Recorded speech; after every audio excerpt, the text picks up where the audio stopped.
5 ಲಕ್ಷ ಲಂಚ ಸ್ವೀಕರಿಸುತ್ತಿದ್ದಾಗ ಲೋಕಾಯುಕ್ತ ಬಲೆಗೆ ಬಿದ್ದ ಗ್ರಾಮ ಪಂಚಾಯಿತಿ ಅಧಿಕಾರಿಗಳು.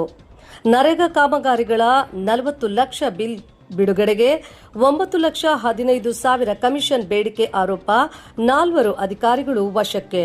ಕೋಲಾರ ಜಿಲ್ಲೆಯ ಶ್ರೀನಿವಾಸಪುರ ತಾಲೂಕಿನ ಯಲ್ದೂರು ಗ್ರಾಮ ಪಂಚಾಯಿತಿಯಲ್ಲಿ ನರೇಗಾ ಕಾಮಗಾರಿಗಳ ಬಿಲ್ ಬಿಡುಗಡೆಗೆ ಸಂಬಂಧಿಸಿದಂತೆ ಲಂಚದ ಆರೋಪದ ಮೇಲೆ ಕರ್ನಾಟಕ ಲೋಕಾಯುಕ್ತ ಅಧಿಕಾರಿಗಳು ಭರ್ಜರಿ ಟ್ರ್ಯಾಪ್ ಕಾರ್ಯಾಚರಣೆ ನಡೆಸಿ 4ರನ್ನ ವಶಕ್ಕೆ ಪಡೆದಿದ್ದಾರೆ. 2024-25ನೇ ಸಾಲಿನ ನರೇಗಾ ಯೋಜನೆಯಡಿ ಯಲ್ದೂರು ಗ್ರಾಮ ಪಂಚಾಯಿತಿ ವ್ಯಾಪ್ತಿಯಲ್ಲಿ ನಡೆದ 32 ಕಾಮಗಾರಿಗಳಿಗೆ ಅಗತ್ಯ ಸಾಮಗ್ರಿಗಳನ್ನು ಪೂರೈಸಿದ ಗುತ್ತಿಗೆದಾರರಿಗೆ ಸುಮಾರು 40 ಲಕ್ಷ ಬಿಲ್ ಬಿಡುಗಡೆಯಾಗಿತ್ತು. ಈ ಮೊತ್ತಕ್ಕೆ ಕಮಿಷನ್ ರೂಪದಲ್ಲಿ 9,15,000 ನೀಡುವಂತೆ ಗ್ರಾಮ ಪಂಚಾಯಿತಿ ಅಧಿಕಾರಿಗಳು ಬೇಡಿಕೆ ಇಟ್ಟಿದ್ದಾರೆ ಎಂಬ ಆರೋಪದ ಮೇರೆಗೆ ಗುತ್ತಿಗೆದಾರರು ಲೋಕಾಯುಕ್ತಕ್ಕೆ ದೂರು ನೀಡಿದ್ರು. ದೂರಿನ ಆಧಾರದ ಮೇಲೆ ಕರ್ನಾಟಕ ಲೋಕಾಯುಕ್ತ ಕೋಲಾರ ಪೊಲೀಸ್ ಠಾಣೆಯಲ್ಲಿ ಪ್ರಕರಣ ದಾಖಲಿಸಿಕೊಂಡ ಅಧಿಕಾರಿಗಳು ಸೋಮವಾರ ಟ್ರ್ಯಾಪ್ ಕಾರ್ಯಾಚರಣೆ ನಡೆಸಿದರು. ಕಾರ್ಯಾಚರಣೆ ವೇಳೆ ಯಲ್ದೂರು ಗ್ರಾಮದಲ್ಲಿ ದೂರುದಾರರ ಮನೆಯಲ್ಲಿ 5 ಲಕ್ಷ ಲಂಚದ ಹಣವನ್ನು ಸ್ವೀಕರಿಸುತ್ತಿದ್ದ ವೇಳೆ ಗ್ರೇಡ್ 1 ಕಾರ್ಯದರ್ಶಿ ಎನ್ ಶಿವಶಂಕರ್ ಹಾಗೂ ಪಿಡಿಒ ಕೆವಿ ನರೇಂದ್ರ ಬಾಬು ಅವರನ್ನ ಲೋಕಾಯುಕ್ತ ಅಧಿಕಾರಿಗಳು ರೆಡ್ ಹ್ಯಾಂಡ್ ಆಗಿ ಬಂಧಿಸಿದ್ರು. ಪ್ರಕರಣಕ್ಕೆ ಸಂಬಂಧಿಸಿದಂತೆ ಜೂನಿಯರ್ ಇಂಜಿನಿಯರ್ ಗೌತಮಿ ಹಾಗೂ data entry operator Vasanth M ಅವರನ್ನು ವಶಕ್ಕೆ ಪಡೆದು ವಿಚಾರಣೆ ನಡೆಸಲಾಗುತ್ತಿದೆ. ಲೋಕಾಯುಕ್ತ ಪೊಲೀಸ್ ಅಧೀಕ್ಷಕ ಆಂಟನಿ ಜಾನ್ ಜೆಕೆ ಅವರ ಮಾರ್ಗದರ್ಶನದಲ್ಲಿ ಡಿವೈಎಸ್ಪಿ ಸುನಿಲ್ ಕುಮಾರ್ ಬಿ ಹಾಗೂ ಪೊಲೀಸ್ ನಿರೀಕ್ಷಕಿ ರೇಣುಕಾ ಎವಿ ನೇತೃತ್ವದಲ್ಲಿ ಈ ಯಶಸ್ವಿ ಕಾರ್ಯಾಚರಣೆ ನಡೆಯಿತು. ಲಂಚದ ಹಣ 5 ಲಕ್ಷ ಪ್ರಕರಣಕ್ಕೆ ಸಂಬಂಧಿಸಿದ ದಾಖಲೆಗಳನ್ನು ವಶಕ್ಕೆ ಪಡೆದು ಕರ್ನಾಟಕ ಲೋಕಾಯುಕ್ತ ಪೊಲೀಸರು ಭ್ರಷ್ಟಾಚಾರ ಪ್ರತಿಬಂಧ ಕಾಯ್ದೆಯಡಿ ತನಿಖೆಯನ್ನ ಮುಂದುವರಿಸಿದ್ದಾರೆ. ಈ ಸರಿ ಏನೋ ತುಂಬ ಪರ್ಸೆಂಟೇಜ್ ಜಾಸ್ತಿ ಅದು ಇದು ಅಂತ ಇದಾಯಿತು. ಎಷ್ಟು ದಿವಸ ಆದರೂ ನೋಡಿ ನಮಗೂ ಇದಾಗಿಲ್ಲ. ಅದಕ್ಕೆ ನಾನು ಇದೆ ಲೋಕಾಯುಕ್ತ ಸುನಿಲ್ ಕುಮಾರ್ ಅವರು ಅವ್ರ ಟೀಮ್ ಒಳ್ಳೆ ಸಹಕಾರ ಕೊಡ್ತೀವಿ. ಆದ್ರೂ ತಪ್ಪನ್ನ ನೋಡ್ತಾ ಇದ್ದು ಇಷ್ಟು ದಿವಸ ನೋಡ್ತಾ ಇದ್ದು ನಮ್ಮದೇ ತಪ್ಪು. 10 ಜನ ತಪ್ಪು ಮಾಡ್ತಾ ಇರ್ತಾರೆ ಅಂತ ನೋಡ್ತಾ ಇರ್ತಾರಲ್ಲ, ಅವರು ನೋಡೋರಿಂದ ದೇಶದ್ರೋಹ ನಡೀತಾ ಇರುತ್ತೆ. ನೋಡೋರಿಂದಾನೇ ದೇಶದ್ರೋಹ ನಡೆಯುತ್ತೆ. ತಪ್ಪು ಅಂತ ಕೇಳೋರು ಯಾರೂ ಇಲ್ಲ. ಕೇಳಿದ್ದಕ್ಕೆ ಈ ಥರ ಪ್ರಾಬ್ಲಮ್ಸ್ ನಡೆಯುತ್ತೆ.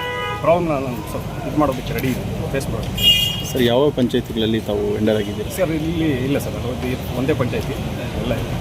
ಏನು ಇಷ್ಟು ಅಮೌಂಟು ಈ ಸತಿ ತಾವು ವೆಂಡರ್ ಆಗಿ? ಸರ್, ವೆಂಡರ್ ಆಗಿ ಸರ್ 9 ಲ್ಯಾಕ್ಸ್ಗೆ ಡಿಮ್ಯಾಂಡ್ ಇಟ್ಟಿದ್ದೀನಿ ನಿಮಗೆ. ಏನಕ್ಕಂದ್ರೆ ಸರ್ 9 ಲ್ಯಾಕ್ಸ್? 9 ಲ್ಯಾಕ್ಸ್ ಏನು ಇಒಗೆ ಮತ್ತು ಅವ್ರಿಗೆ PSಗೆ ಎಲ್ಲರಿಗೂ ಪರ್ಸೆಂಟೇಜ್ ಕೊಡಬೇಕು ಅಂತ ನಮ್ಮ ಹತ್ರ ಡಿಮ್ಯಾಂಡ್ ಮಾಡ್ತಾಯಿದ್ರು. ಅದು ಒಂದು ಲೆವೆಲ್ವರೆಗೂ ಚೆನ್ನಾಗಿರುತ್ತೆ. ಲೆವೆಲ್ ತುಂಬ ನೀರು ಹೋಯ್ತದೆ. ಅದರಿಂದ ಸುಮ್ಮನೆ ಓದಿರೋದಕ್ಕಿಂತ ಅದೇನೋ ಓದಿಲ್ಲ ಅನ್ಎಜುಕೇಟೆಡಿಂದ ಹಾಳಾಗ್ತಾಯಿದೆ ದೇಶ ಅಂತ. ಇವ್ರು ಓದ್ಬಿಟ್ಟು ಏನು ಮಾಡ್ತಾಯಿದ್ದಾರೆ ಸರ್? ಇವರು ಶಿಕ್ಷಿದವ್ರ ಹತ್ರ ಒಂದು ಈಸೊತ್ತು ಮಾಡೋದಕ್ಕೆ 30,000 40,000 ತೊಗೊಳ್ತಾರೆ. ಇವ್ರು ಓದಿರೋದು ಮತ್ತೆ. ಸರ್, ಅಮೌಂಟ್ ಟೋಟಲ್ ಎಷ್ಟು ಅಮೌಂಟು ಸರ್ ನಿಮಗೆ ಇವಾಗ ಕ್ರೆಡಿಟ್ ಆಗಿ? ಅದಕ್ಕೆ ಇವರು ಡಿಮ್ಯಾಂಡ್ ಇಟ್ಟು 9 ಲ್ಯಾಕ್ಸ್ 39 ಲ್ಯಾಕ್ಸ್. ಫಸ್ಟಿಂದ ನಡೀತಾ ಇತ್ತಾ? ಫಸ್ಟಿಂದ ನಡೀತಾ ಇದೆ. ಇದಕ್ಕಿಂತ ಮುಂಚೆ ನೀವು ಅವ್ರ ಜೊತೆ ಅಡ್ಜಸ್ಟ್ ಆಗಿರ್ಲಿಲ್ವಾ? ಅಡ್ಜಸ್ಟ್ ಆಗಿದ್ದು ಅಂದರೆ ಅಲ್ಲಿವರೆಗೂ ನಮಗೆ ಫಸ್ಟ್ ಅಲ್ಲ, 2 ವರ್ಷದಿಂದ ನಡೀತಾ ಇದೆ ಅಲ್ಲ? ನಡೀತಾ ಇದೆ. ಆವಾಗ ನಿಮ್ಮವ್ರ ಅಡ್ಜಸ್ಟ್ಮೆಂಟ್ ನಡೀತಾ ಇರಲಿಲ್ವಾ? ಅಲ್ಲ, ನಡೀತಾ ಇತ್ತು. ಆದ್ರೂ ನಮ್ಗೆ ಏನು ಗೊತ್ತಾ, ನಮ್ಗೆ ಇವು ಸ್ವಲ್ಪ ನಮ್ಗೆ ಏನೋ ಒಂದು ಇದು ಮಾಡಬೇಕು ಅನ್ನೋ ನಮಗೊಂದು ಪ್ರತಿಭಟನೆ ಮಾಡಬೇಕು ಅನ್ನೋ ಒಂದು ಉದ್ದೇಶದಿಂದ ಮಾಡ್ತಾ ಇದ್ದೀವಿ. ಸರ್, ಮೊದಲ ವರ್ಷ ಅಲ್ಲ ಇದು ಎಷ್ಟು ತಗೊಂಡು? ಸರ್, ಮೊದಲ ವರ್ಷ ಅಂದರೆ ಇಷ್ಟೊಂದು ಇದಾಗಿದೆ ನಮಗೆ. ಈ ಸರಿ ತುಂಬ ಇದಾಗಿರೋದು. ಮೊದಲ ವರ್ಷ ಎಲ್ಲ ಎಷ್ಟು ತಗೊಂಡಿದ್ರು ಅಂದರೆ ಸರ್ ಎಷ್ಟು ಪರ್ಸೆಂಟ್ ತೊಗೊತಿದ್ರು ಆವಾಗ? ಸರ್ ಒಂದು 8-9% ಎಲ್ಲ ತೊಗೊಳ್ತಾ ಇದ್ದಾರೆ. ಈ ವರ್ಷ 15-16% ಅಂತ ಈ ಸರಿನೇ ನೋಡಿರೋದು ನಾನು ಈ ಲೆವೆಲ್ಗೆ ಯಾವತ್ತು. ಸರ್, ಅಂದರೆ ಯಾಕೆ ಬಿಫೋರ್ ಇಯರ್ ನೀವು 8-9% ಕೊಟ್ಟಾಗ ಯಾಕೆ ನೀವು ಈ ಹೆಜ್ಜೆ ಹಾಕಲಿಲ್ಲ? ಸರ್, ಅವಾಗ ಏನೋ ಕೆಲಸ ಮಾಡ್ತಾ ಇದ್ದಾರೆ, ತೊಗೊಳ್ಳಿ ಅಂದ್ಕೊಳ್ತಾ ಇದ್ವಿ ನಾವು. ಆದರೆ ಏನು ಗೊತ್ತಾ, ಇವರು ವೆಂಡರ್ನೇ ತಿಂದಾಕ್ಬಿಟ್ಟು ಅವರು ಚೆನ್ನಾಗಿರೋ ಲೆವೆಲ್ಗೆ ವೆಂಡರ್ನ ಝೀರೋ ಮಾಡಿಬಿಟ್ಟು ಅವ್ರು ಹೀರೋ ಆಗೋ ಲೆವೆಲ್ಗೆ ಹೋಗಿದ್ದಾರೆ.